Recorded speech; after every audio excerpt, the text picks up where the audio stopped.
There's a breed of horse so powerful it can pull a fully loaded wagon through knee-deep mud without breaking stride.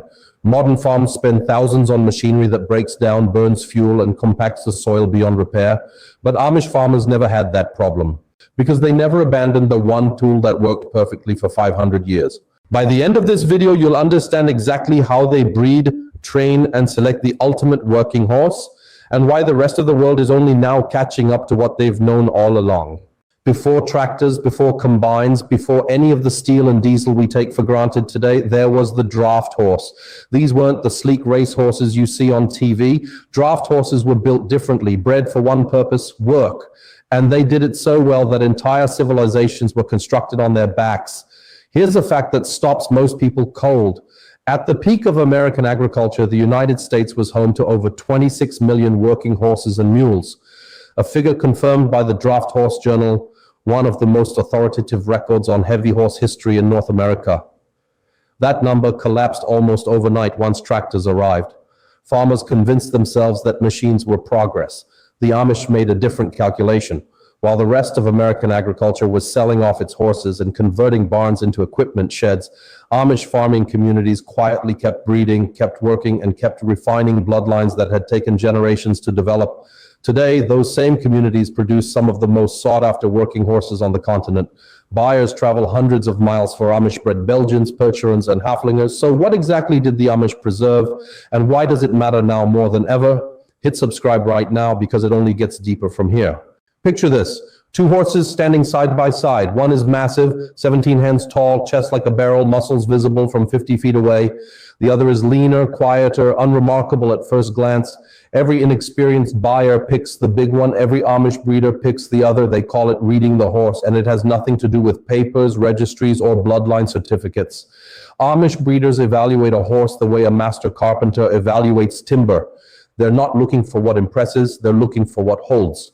They watch how the animal moves across uneven ground, how it responds when something shifts unexpectedly beneath its feet, how it behaves when a stranger walks too close. Here's the contrarian truth that changes everything.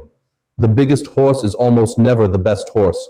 What Amish breeders select for is efficiency under pressure. How much pulling power per pound of feed? How fast does this animal recover after a full day of hard work? What happens to its temperament when things go wrong in the field? A horse that panics, kicks, or shuts down under stress is removed from the breeding program immediately, no matter how impressive it looks standing still. That standard, applied generation after generation, is what builds something no catalog can sell. Walk through any Amish farming community and you'll notice something immediately. They don't all breed the same horse. Different communities, different climates, different soil. Each has developed a loyalty to a specific bloodline, but three breeds dominate across every region. The Belgian, broad-backed, calm, and remarkably food efficient. Belgians are the workhorses of the Midwest, literally. They thrive in flat field conditions and are ideal for training younger farmers because of their forgiving, cooperative temperament, and their numbers are growing.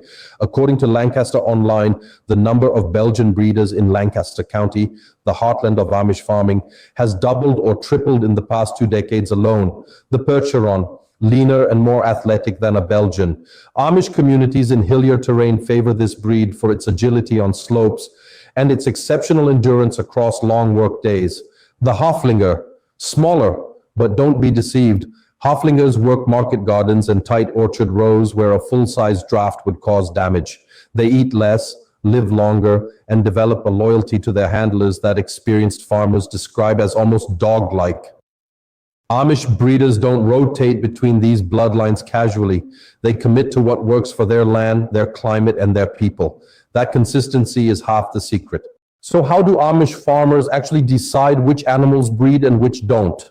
There's no registry score, no performance certificate, no algorithm. What they use is something far older and far more revealing. They call it trial work, and it's exactly what it sounds like. From around 2 years old, a young horse is introduced to light farm tasks, not to train it, but to watch it. How does it respond when the collar tightens for the first time? Does it lean in or pull back? How does it handle working beside an unfamiliar horse on a cold morning? Here's what surprises people most. Amish breeders pay closer attention to how a horse behaves when things go wrong than when everything goes right. A harness that snaps, a sudden noise across the field, a surface that shifts without warning. The horse that stays calm in those moments, That animal gets remembered because that quality is genetic and it passes down. Horses that don't meet this standard aren't failures. They become trail horses, riding animals, companions, but they don't shape the next generation of working stock. What gets selected gets amplified. And what the Amish have been amplifying for generations is exactly what no machine has ever been able to replicate, a living system that gets better over time. Here's a question worth sitting with. Why do two horses from the same bloodline perform so differently 10 years into their working lives? The answer, more often than not, isn't breeding. It's management. Walk into a commercial horse operation and you'll find stall-kept animals on year-round grain mixes, shod heavily from early age and supplemented with products their digestive systems were never designed to process. The structural and metabolic problems that follow are well documented: joint issues, hoof deterioration, metabolic disorders that shorten working lives significantly. Now walk into an Amish barn. No synthetic supplements, no processed feeds. Draft horses here eat hay, oats, and whatever the pasture provides, rotated deliberately with the workload. A horse in heavy spring field work gets more oats. The same horse resting through winter gets more roughage and less grain. Simple, precise, matched to what the animal actually needs. Hooves tell the same story. Many Amish-bred drafts are worked barefoot or with minimal shoeing, a practice that strengthens the hoof wall naturally rather than creating long-term dependency on metal correction. The contrast isn't subtle. One system produces horses that break down, the other produces horses that improve with age. That difference isn't luck, it's a philosophy applied every single day. One of the most striking things about watching an experienced Amish teamster work is how quiet the whole process is. No whips cracking, no shouting, no aggressive bit pressure, just a low voice, a steady rein, and a horse that responds as if reading the farmer's mind. This isn't magic. It's the result of a training philosophy that prioritizes partnership over dominance, and it's baked into Amish horsemanship from the very first handling of a foal. From the time a horse is just days old, it's handled daily. It learns that human presence means calm, not threat. By the time a young horse is ready for its first collar, it already trusts its handler completely. The pattern interrupt here is this. Most training problems are actually relationship problems.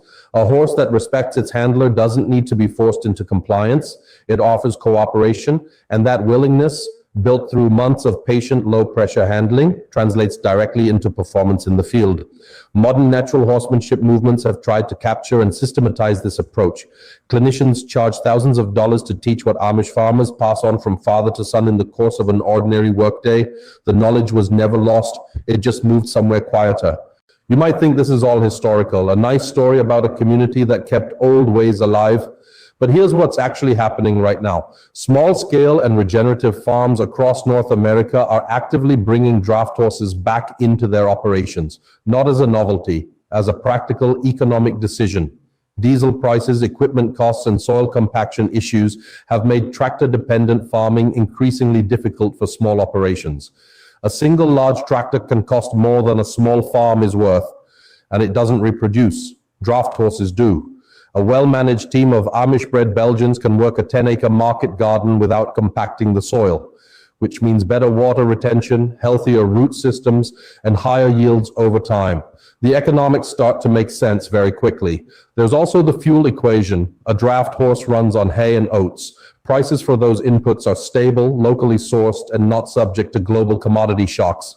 Several agricultural colleges in the US and Canada have quietly reintroduced draft horse programs in recent years.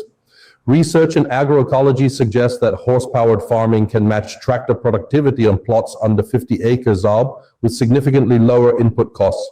The Amish didn't need a journal to tell them that. You don't need 50 acres to take something real from this, because what the Amish have built with horses isn't just a farming method.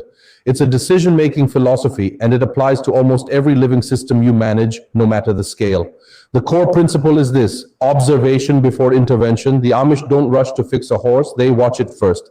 They let the animal reveal its strengths and its limits through natural behavior before making any decision about its role or its future. That same patience changes everything in a home garden. Before you reach for a spray, watch what's actually happening in the soil. Before you pull a plant, observe whether it's struggling or simply adapting. Before you add a supplement, understand what your growing conditions are actually providing. The impulse to intervene immediately is a modern habit. The Amish never developed it, and their results across generations show exactly what patience produces.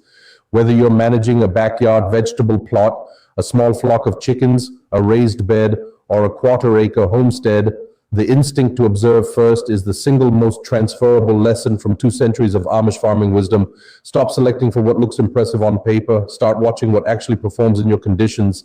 That shift alone changes everything. Here's what this video is really about, and it's bigger than horses. The Amish didn't preserve draft horse breeding because they were stubborn or resistant to change.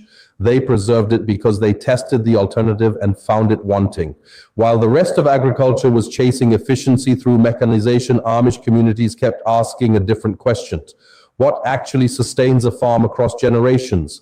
The answer they arrived at isn't mechanical, it's biological, it's relational, it's patient.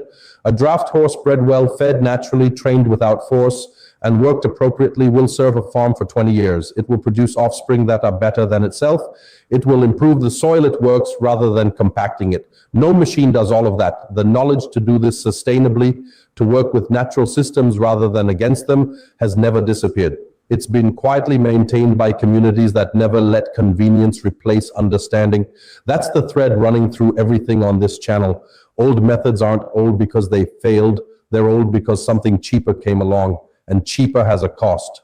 So let's bring it home. Amish farmers breed the ultimate draft horse by selecting for temperament and efficiency, not just size. They use patient observation, multi-generational consistency, and natural feed programs that match the animal's real workload. They train through relationship, not force, and the results speak for themselves. Horses that are sought after across the continent from farmers who know exactly what they're looking at. If this kind of forgotten practical knowledge is what you come here for, make sure you're subscribed so you don't miss the next one. Drop a comment below. Would you ever consider using draft horses on your property?